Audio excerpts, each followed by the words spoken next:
ரெசிபிக்கு என்ன நினைக்கிறேன். இன்றைக்கி என்ன ரெசிபி பார்க்கலாங்களா? வாங்க பார்க்கலாம். இன்றைக்கி 2 கேரட் எடுத்து தோல் சீவிட்டு அப்படியே ஸ்லைஸாக கட் பண்ணி வச்சுருக்கேன். ஒரு சூப்பரான ரெசிபி பண்ண போகிறாங்க. வாங்க எப்படி செய்யணும் பார்க்கலாம். கேரட் நம்ம வேக வச்சு எடுத்துக்கலாங்க.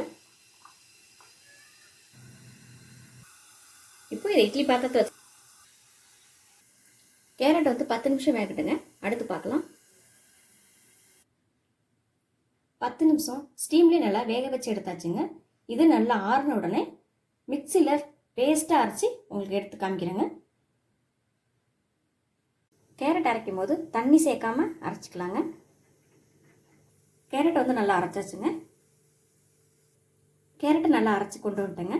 இப்போ இதை வேறு பாத்திரத்துக்கு மாற்றிக்கலாம். இப்போது இந்த கேரட்டோட கான்ஃப்ளவர் மாவு சேர்த்துக்கலாங்க.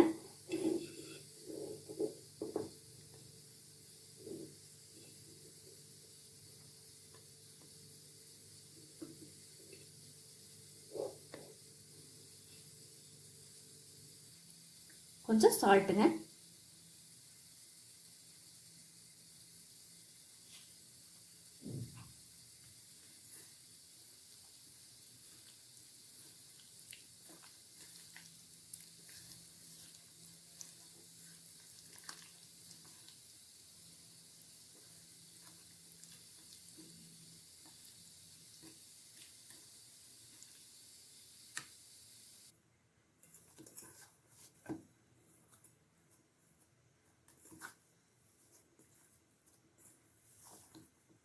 நல்லா பிசைஞ்சாச்சுங்க. கான்ஃப்ளவர் மாவு ஒரு 150 கிராம் மாவு சேர்த்துக்கணுங்க.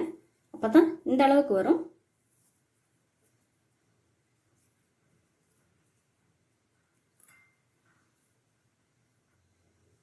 கையில் கொஞ்சம் எண்ணெய் தடவிக்கலாங்க.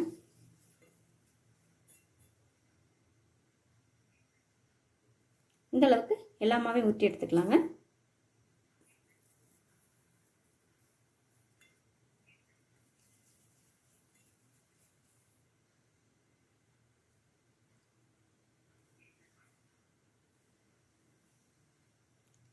இந்த மாதிரி எல்லா மாவையும் ஊற்றிட்டு உங்களுக்கு காமிக்கிறேங்க.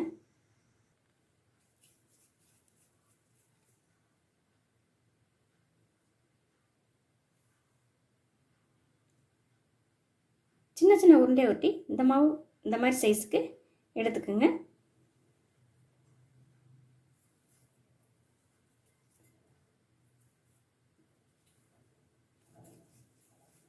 கையில் எண்ணெய் தடவிக்கிட்டிங்கன்னா ஈஸியாக இருக்கும்.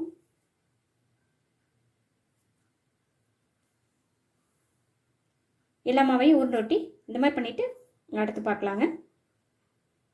எல்லா மாவையும் இந்த மாதிரி ரெடி பண்ணியாச்சுங்க. வாங்க அடுத்து பார்க்கலாம்.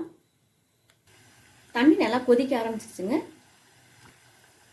இப்போ இது எல்லாத்தையும் இதை சேர்த்துக்கலாங்க.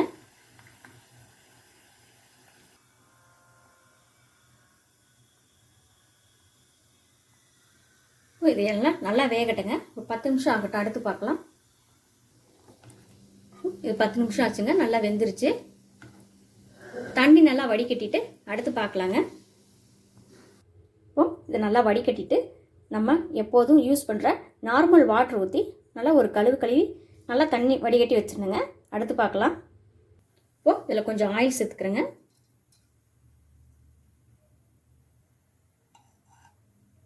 நெய் 1.5 ஸ்பூன் சேர்த்துக்கலாங்க.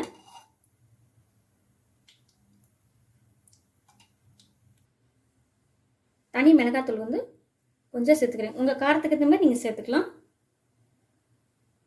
சோயா சாஸ் 1 ஸ்பூனுங்க. Tomato sauce 1 spoon. சர்க்கரை 1 ஸ்பூனுங்க.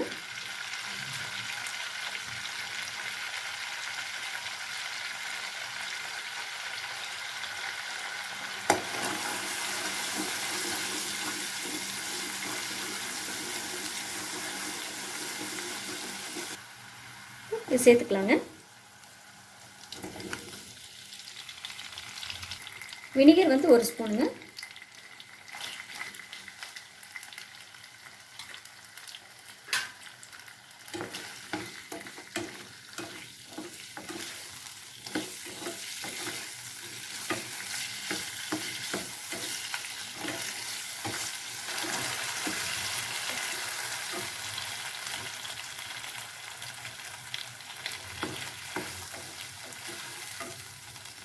இப்போது கேரட்டை வச்சு டிஃப்ரெண்ட்டான முறையில் ஒரு ரெசிபி பண்ணியிருக்கேங்க.